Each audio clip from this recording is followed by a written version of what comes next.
నా చేతిలో ఉన్నదేంటో తెలుసా? ఒక లీఫ్ నుంచి తీసిన నేచురల్ జెల్లీ. ఇగో ఇవే ఆ లీవ్స్. ఇది ఒక క్రీప్. ఈ తీగ చాలా స్ట్రాంగ్‌గా ఉంటుంది. వెనకట ఈ తీగతోని సిబ్బులు తయారు చేసి గంజి వంచటానికి యూజ్ చేసేటోళ్ళట. ఇంకా ఎడ్లు గడ్డి మేయకుండా వాటి మూతలకు బుట్టలు తయారు చేసేటోళ్ళట. నేను ఈ మధ్య ఇన్‌స్టాగ్రామ్ స్క్రోల్ చేస్తుంటే ఇలా ఈ ఆకు రసం జామ్‌లా అవుతుంది అని చూసా. వెంటనే మా మమ్మీకి చెప్పి ఇదేంటో తెలుసా అని అడిగితే ఇదెందుకు తెలవదు ఇది దుల్చేరాకు అని చెప్పింది. ఈ తీగని తెచ్చి ఆకులను తెంపి నీట్‌గా కడుక్కొని కొంచెం చక్కెర, నీళ్లు వేసుకొని గట్టిగా పిండితే నురుగ్గా రసం వస్తుంది. కావాలంటే మీరు చక్కెర బదులు తాటి బెల్లం నగోతేసుకోండి ఇంకా హెల్తీ. అసలేం వేసుకోకపోయినా పర్లేదు ఎందుకంటే ఈ ఆకు అసలు చేదుండదు.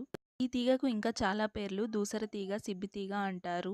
ఆకు రసం అంతా గట్టిగా పిండుకొని ఏదైనా లీవ్స్ పడితే తీసేసి ఒక 5-10 మినిట్స్ ఉంచితే అదే నేచురల్‌గా జెల్లీలా మారిపోతుంది. అద్భుతం కదా!